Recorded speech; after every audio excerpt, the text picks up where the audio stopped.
Hi. Well, I would say happy Friday, except it hasn't been so far. Oh dear, the saga of Parcel, well, as my friend calls them, Parcelforce. Parcelforce of my parcel. As you know, I've been trying to track it, a parcel that I sent to a friend in America. Parcelforce had just kept up, never updating their online. Just kept saying it was stuck in a hub somewhere.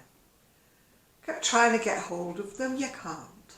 All you get is automated messages telling you exactly the same thing. Tried sending them an email, all I got was, can you describe the parcel? Then about 12 hours after, can you describe the parcel, I get a message saying, just complete a form, you know, asking for, what do you call it, compensation. I said, I don't want compensation, I want my parcel, I want to know where it is. Anyway, a friend of mine, Sarah, she said, contact Parcelforce on Twitter. You're about to get an answer. I said, I'm not even on Twitter. So with a great deal of boo-ha, you know, because you know I'm technophobic, whatever, I managed to join Twitter. Not that I'm going to stay on it, but managed to join it. So I sent a message to Parcelforce on Twitter. You can only send them a very short message, and then they reply. Whoa! Within 2 hours, I got a reply. Your parcel's with Fedex. So this is where you track it, a number and everything. Great. So I goes onto the Fedex. Oh, and it was track everywhere it had been, all around the world it had been, till it gets to almost where my customer lives. Undeliverable. What? It didn't even get to the town she was living in, so how could it be undeliverable? So I thought, this is a bit weird. So I contacted my lady, my friend, with emails saying, can you make any sense out of this? Because if it's still in the US, the parcel, they said they were sending it back to me. Why? Why would they send it all the way back to me? There's a phone number on the customs. They could have phoned her and said, is this address right or whatever it is? Anyway, so I emailed her and eventually she replied, but what I didn't realise, she was still in bed because it was early morning. Anyway, on my last email with all the details of this Fedex and what had been said, I emailed her with that. Then I get another message via Twitter. It's been rejected by customs. What? It's not contraband, you know, I haven't sent a pile of drugs in this bag. Why, you know, would it be rejected by customs? What's controversial, you know, about a dozen crochet cardigans? So I emailed her with that. I emailed her about 3 or 4 times this morning, but backwards and forwards with me. So eventually I get a reply from her saying, I've managed to get hold of a human, you know, not an automatic message. And apparently it had slipped into the US and never been checked by customs. So how can it be rejected? Never been. So it got sent to the west side. And then they realised then it hadn't been through customs. So apparently it's now on its way back to the east side to go through customs, and whoever it is at that end has reassured her that hopefully she should get it back again after it's cleared customs. Meanwhile, I'm still getting messages saying it's coming back to me, and I'm like, oh my goodness me.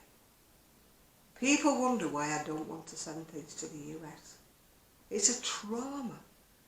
I mean, I quite literally spent this morning in absolute tears this morning. I was so upset about the whole thing. You know, I mean, it's not that they would compensate me for, well, it wouldn't be the value, because how can you put a value on things you've made yourself? You haven't got receipts. You know, you can't say, I bought it at so much, I bought it here, I bought it there. I haven't got receipts for the wool that I'd used. Plus it was all my time and effort. All the months and months I must have spent crocheting these 12, sweaters, cardigans, whatever. I was just in tears. I was sobbing my heart out this morning. My son's like, what's the matter, what's the matter? I'll try and sort out which hub it's gone to. Of course you can't, because you can't get hold of anybody. Parcelforce will not answer a phone. All you get is automated. You can't get to see anybody. Can't get to speak to anybody. I mean, this is the way the whole world is going at the moment, no matter what it is. I mean, we spent about 2-3 months trying to phone Eon, I think it was, about a bill that they said we owed them. We went all around the houses, we went here, we went there, they gave us this reference number, that reference number, all around, and it took forever to sort that out, and I still don't think they've sorted it out right. We have just given up and going to pay, because you can't, there's so much wrangling, you can't do it, can you? I think this is what they bank on. They bank on you getting fed up and going away, yeah? Because you can't actually speak to anybody these days. Or, if you can, I'm not being racist here, but if you can, you get through to somebody whose English is probably their third language, not even their second language. And they're wittering on to you and you're going, I'm sorry, I can't understand you. And I'm not being awful, I'm not being racist, I'm not being anything. I just cannot understand what they're talking about. You know. I mean, I said that to one bloke one day when he phoned me, and he called me a very, very rude name. And he said, I said, you said what? He said, you heard. I got that bit. I thought, thank you. Just because I called him out, because I couldn't understand a word he was saying. And I wasn't being funny or horrible. I couldn't understand it. Yeah. I mean, at least if you're going to employ somebody in a call centre, pick somebody who can speak English. You know, you're talking to English customers. Get somebody to speak English. It's all about money, isn't it? They pick the cheapest place on the continent that they can find somebody who will work in this call centre. Probably paying them peanuts, you know. And then the poor things get all this abuse because we just cannot understand them. So naturally we get aggravated with them. And naturally we probably yell at them or something or other because it's so frustrating, yeah. You know, I phoned up, I think it was Sky TV when I had Sky TV. And after wrangling with innumerable people who were abroad, I finally phoned up and got somebody who was Scottish. And I went, thank God for that. And he goes, what? I said, thank God, somebody I can understand. And he said, usually I get it because they can't understand my Scottish accent. I said, please, that is nothing in the Scottish accent. Yes, please, bring it on. I said, I just cannot understand the others. I said, can I have your personal number? Can I get through to you again? And he went, no, it don't work that way, sorry. You have to go through the call centre. And it just depends who they allocate you to. I said, yeah, well, they always allocate me somewhere, yeah. In the far, wherever, is where anyway, eventually. I don't have Sky anymore, so I don't have that problem. But anyway, what have I been doing? Very little, because I've been so upset this last week or so about what's been happening with this parcel. You know, it's very distressing when things go adrift. It's not just a matter of a few pounds in a little parcel. We're talking a big parcel like that. How can you lose a thing like that? Can you describe it, he said.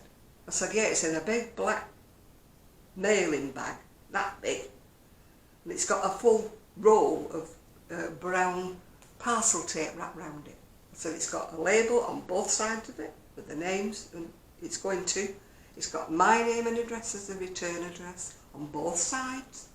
I said, and it's also got a big whopping customs label that's like 64, you know, with the names, both the names on it. So hang on a minute, if you can't find it, you know, there's something wrong with your system, isn't there? I don't think they even bothered to go and have a look, to be quite truthful. How come they didn't know it had been given to Fedex? Left hand, not knowing what right hand's doing. Anyway, I've got some different buttons for that green waistcoat thingy that I was making. I don't know whether you can see them or not. Just green ones. I didn't like the ones I put on it. If you look back a couple of videos, they were sort of swirly things with all different patterns on. Didn't like it. Yeah. I have been doing a different pattern, one by Star Lily Creations, but I've had to adjust. My big peeve about using US patterns is not the terms that they use. I have managed to sort that out, you know. It's the fact that every pattern I seem to choose is in 4 worsted yarn. We don't have 4 worsted yarn in the UK. We have double knitted, which probably is your 3 if you're in the US. And we have Aran, which is thicker than 4. Plus, if I want to do something that's multicoloured and that, I can't get the colours in the Aran. They don't do the multitude of colours in the Aran that they do. And not only that, I seem to choose ladies who are a much looser crocheter than I am. You've only got to look at the pictures of their work, is they're like expanded, you know, compared with mine, spread out more. So when I'm doing a circular waistcoat, by the time I get to the end of their instructions, it would fit a child, not me, yeah. So of course then I have to do improvisation. So this, I'm not happy with it because I had to improvise and I think my armholes are very large, yeah. So, yes, I like the colours of it. And hopefully it will look alright, but it's looking a bit frilly at the bottom again because of the increases and stuff that it's on it, yeah. So, but this one's worse than the last one with all the bits to sew in because I've had to break off on every row because I didn't carry, like the other one, the dark green carried up every alternate row. This is a different pattern. She uses a different colour on every row, yeah. So this is Star Lily Creations vest with a difference. If you are in the US, you can probably buy it and make it and it'll turn out okay for you. If you're in the UK, I wish you joy. I hope you're good at improvisation. I do. So anyway, I don't know whether it will fit me or whether it'll be too frilly or whatever. I think I've got another couple of rows to do on it before I get to where it actually meets at the front. We shall see. I'm using the Pato that I got from Naked Sheep. I have got another ball if I run out because I've got to do well, not armbands, but you know, I've got to go around the armholes. I might be able to pull them in a little bit and make them not quite so large. That side isn't so bad, you know, the side they put the chain on, but the side where you sort of, you know, leave the pattern, it looks a bit wide. But when I've put an edging on, maybe it'll pull it in a bit. You never know. You never know you're looking at a raffle, do you? So, that's what. Yeah, anyway, I've calmed down a little. Calmed down a little bit since my trauma this morning. Oh my God, I was so upset this morning. I really was so upset. I mean, this is what big companies don't think, you know, about the little person who is the person who keeps them in bread and butter. But for people like me and other people posting things, they wouldn't have a job. But these big corporations are so busy, aren't they? They haven't got time for us. You know, they're actual bread and butter people. They haven't got time for us, have they? It's like, go away. Just complete a compensation form. I don't want to do that. I want the parcel. I want you to tell me what you've done with it. I've entrusted you. I've paid £133 to you to entrust this parcel to reach America. And you don't know what you've done with it. Is it any wonder I say on here, I'm sorry but I can't post things to the US? Because it's just rocked my confidence completely about sending anything. You know, I don't even know whether she'll get this parcel, but she's hoping she will. She's hoping that when it passes customs on the east side of the country, that it'll make it back to her on the west side of the country. I don't even know if it will come back to me. If it comes back to me, how do I resend it? Do I try to find another company to send it with? Use somebody else to send it with? Do I have to break it all down? Either way, I'm going to have to pay all over again, aren't I, to send it? Oh, gosh. Is it any wonder I don't crochet for people anymore? I get lots of people, mostly in the US, oh, could you make me this? Could you make me that? You know, I can't trust it will ever get there. I can't trust anything anymore. You know, I don't know what goes on. Anyway, what am I wearing? I'm wearing one of my dresses I found. It's got all big flowers all over it. And I'm wearing my green cardigan. No, not what the pattern. It's about that many years old. It's too short in the arms and it doesn't meet in the middle. But it kind of matched the dress. Kind of matched one of the greens in the dress. And I'm wearing, choking myself with some green beads. Anyway, on the brighter side, I'm going to meet, well, she's not actually a cousin, although I call her a cousin. She's my cousin's husband's niece. Work that out if you can. Does that make her my second cousin? Or my cousin-in-law? Don't know. Anyway, I've not seen her for years and years and years. Anyway, she's coming up to Silverdale, which is in the Lake District, in a camper van with her mum. And I hope the weather improves because today it's raining. Got such gorgeous weather, today it's raining. Anyway, she's coming up to Silverdale with her 90-year-old mum, who I knew really, really well because she was like kind of family to me. When she lived, you know, in Brighton where I had the shop, she used to pop in the shop all the time, have a chit-chat and all that. And it was her brother who married my cousin. It's like our cat run up with your ginnel, isn't it, this? Anyway, I'm hoping to see her on Monday. My son and daughter-in-law are going to run me up to Silverdale in the Lake Districts. It's beautiful up there, beautiful. If the weather's nice, beautiful.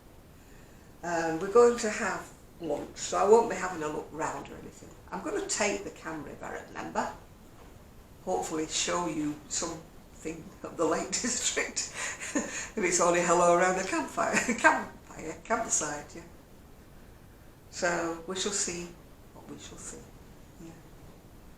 Today it is windy, it's raining, it's cold.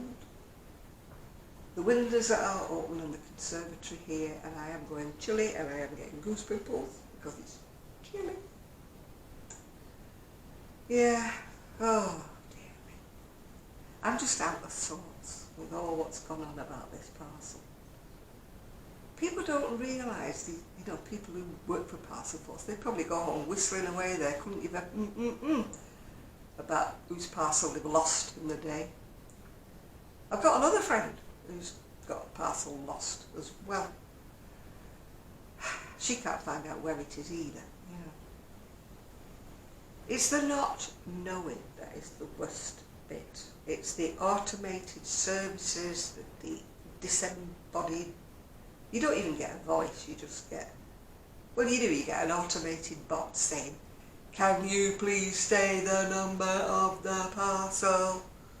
And then you tell them and then they go, was that? And then they say it in a really slow voice, blah, blah, blah, blah, blah. Answer yes or no. And then you say yes and they go, was that a yes? And you're like, try not to strangle the phone. Whoever invented these automated bot things? Yeah. Talking about automated bots, I was on my live on Saturday night when this idiot troll or whatever you want to call it came on. And he kept saying the same thing over and over and over again. And it was like, doof, doof, doof, doof, doof, doof. And the more I blocked him, the more he came back with exactly the same name, but he must have had a dot in a different place, and it was like, and it went on for about 5 or 10 minutes, and you're like, what do they get out of that? Do they just get enjoyment out of disrupting your life? Are they sitting there going, and it was some stupid message like, Buglies always win or something. Buglies always win, Buglies always win. And I'm sitting there thinking, what an idiot, you know. Obviously, a little boy who's got nothing else better to do with his time than create multiple identities and keep going, Buglies always win, Buglies always win, Buglies always win. And you're sitting there thinking, how pathetic is that? How pathetic. I actually feel sorry for them that they haven't got anything else to do with their time. I mean, I went off, but I was going off anyway because it was about 1:45 in the morning and I was going off anyway. So he didn't get rid of me. He's probably sitting there thinking, I stopped her alive, oh, I stopped her alive, I stopped her, I stopped her. No, you didn't, sunshine. I was going anyway because it was well past my bedtime. But as I say, you have to feel really sorry for them that, you know, when I was probably their age, I had better things to do with my time. You know. I honestly cannot see what enjoyment they get out of it at all. I used to get hundreds of them. You can imagine little spotty kids, can't you? Sitting at home with no friends, you know. What can I do? Oh, I'll go on my computer. I can't talk to my mum and dad, they don't talk to me. I haven't got any friends, so I'll just sit and disrupt somebody's life. You have to feel sorry for them. When I was young, I had a life. I went out, I had real friends. We went to real places, not virtual places. We actually went out and communicated. We went to dances, we went to the cinema, we went to the park. We met up on a street corner, much to the local Bobby's, you know, disruption. He didn't like us congregating, so I know who your mum and dad are, I'll send you home. But back in the day, I mean, we used to be not scared of a policeman, you know, but if he said you had to go home, you did, you went home, didn't you? I mean, now he'd probably get stabbed, kicked in, whatever. Or at the very least, give him back cheek, you know, because people, youngsters today have got no respect whatsoever. Not all of them. Not all of them. I'm not firing everybody with the same brush. There are lots and lots of very respectful young people. But sadly, the other ones seem to get the top hand, don't they? The upper hand, yeah. And it drowns out the ones who do the good in this world, yeah. And I think more should be made of them, and less of the stupid ones with nothing better to do, you know, that want to dangle on a street corner causing mischief. You know, throwing bottles about, breaking bottles just because it's fun. What fun is there in that, being destructive? It would have never entered my mind when I was younger to go and smash something up. Yeah. People are walking about again, so I think it's time I go. Every time I start to make a video, have you noticed? People start walking about. Bye-bye for now. Oh, sorry.